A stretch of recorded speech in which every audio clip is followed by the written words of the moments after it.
नमस्कार, मी मनस्रीच लाईफमध्ये तुमचं मनापासून स्वागत करते. तर आत्ता 9:30 वाजलेत आणि आज बाप्पा आल्यानंतरचा 4था दिवस आहे. तर आज नैवेद्यामध्ये काय असणार आहे मी तुम्हाला थोडक्यात नंतर दाखवते, कारण अजून स्वयंपाक रेडी नाही आहे.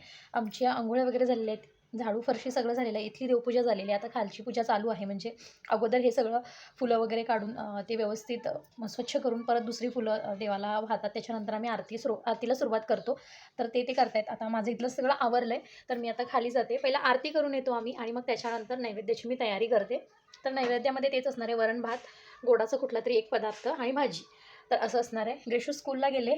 तर चला पटकन आरती करून येते आणि नंतरचा व्हिडिओ तुमच्यासोबत थोडक्यात शेअर करते.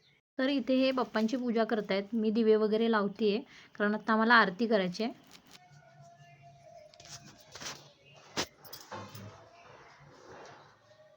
तर आजचा नैवेद्य असा आहे, वरण भात, बटाट्याची भाजी आणि शेवयाची खीर. हा आहे गणपतीचा आणि हा आहे आमच्या देवघरातला स्वयंपाक. तर मी तुम्ही बघितलात होता नैवेद्य काय केला होता, पण मी कडबूसुद्धा बनवले होते. ज्या दिवशी बाप्पा घरी आलेले त्या दिवशी पुरणपोळीचा स्वयंपाक केला होता आणि थोडंसं सारण बाकी होतं. मग ते मी फ्रीजला ठेवून दिलेलं. म्हटलं काय करावं, तर आता कडबू बनवायला घेतलं मी, कारण आमच्याकडे वौशाला पण कडबू असतात. तर म्हटलं त्या दिवशी पण बनणार आणि हा प्रसाद नैवेद्य मी दाखवू शकत नाही ह्या पुरणाचा, कारण हे पुरण शिळं होतं. आपण फ्रीजला ठेवलेलं देवाला असं नैवेद्य दाखवू शकत नाही.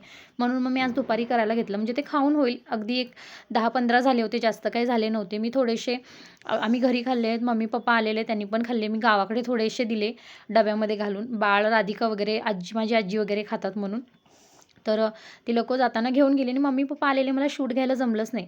घरी आल्यानंतर आम्ही जेवण वगैरे केलं सगळेजण बसून छान एकत्र.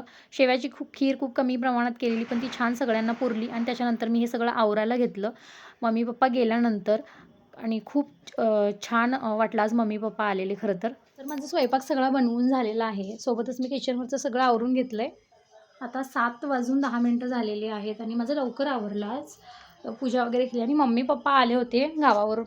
आणि इथे भोपळ्याची भाजी आणि ही आहेत हळदीची पानं, जी औषधासाठी लागणार आहेत, ती पण घेऊन आलेत गावावरून. आणि ही भाजीसुद्धा घेऊन आलेत.